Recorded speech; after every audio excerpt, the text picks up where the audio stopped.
city schools, you have your public schools, and you have your private schools. Now the city schools look kind of like a normal school. But when you get out in the bush, when you get way off the road, you find these schools that are not like normal schools. I've actually seen a school that had one teacher for 120 kids, and it was under a mango tree. They called it the school under the mango tree. All right? The school under the mango tree. It's actually just about 200 yards from my school. I kept hearing this noise back in the bush. I didn't know what it was, so I went walking up there one day and I found this school. It's kind of crazy. So my school has about 400, it has just over 400 students in it, and they are from what would be a pre-K program all the way through 7th grade. And then at the end of this school, at the end of 7th grade, they have to take a test. And if they do well enough on the test, then they're allowed to move further in school. But if they don't, then they have to stop. So education is really, really important here in America. I mean, very important here in America. But over in Uganda, just one second, over in Uganda, it is important because if you learn to speak and read and write English, then you can work in the tourism industry.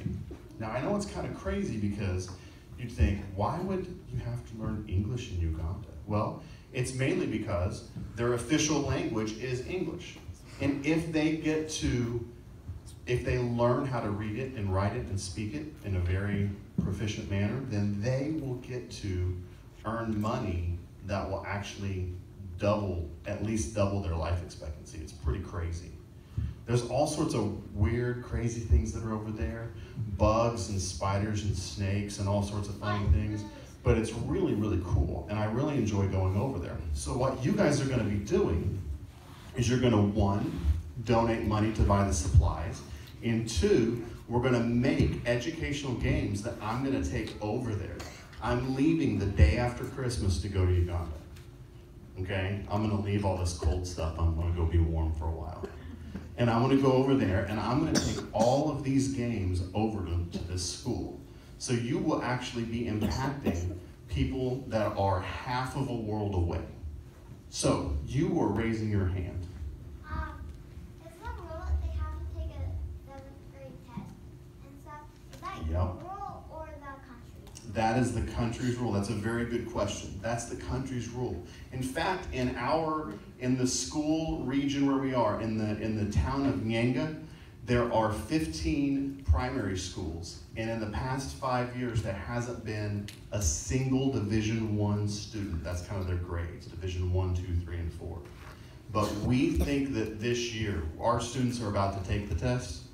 Their school year follows the calendar year.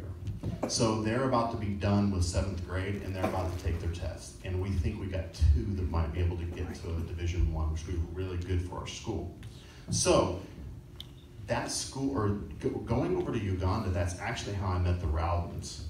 So they have been involved over there with, we got connected through something called Soul Hope, which is kind of an interesting thing.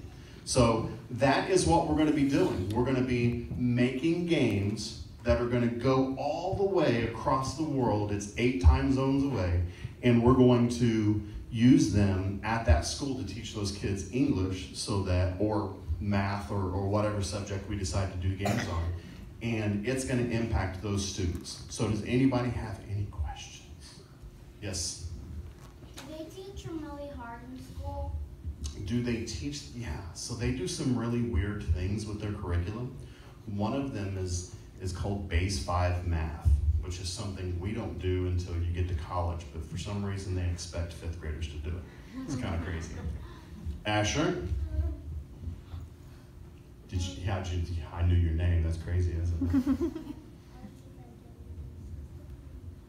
What? Yeah, I was following that on Facebook. One of my favorite videos was when your dad showed up and your big sister ran and jumped into his arms. That's one of my favorite videos. Yes, ma'am?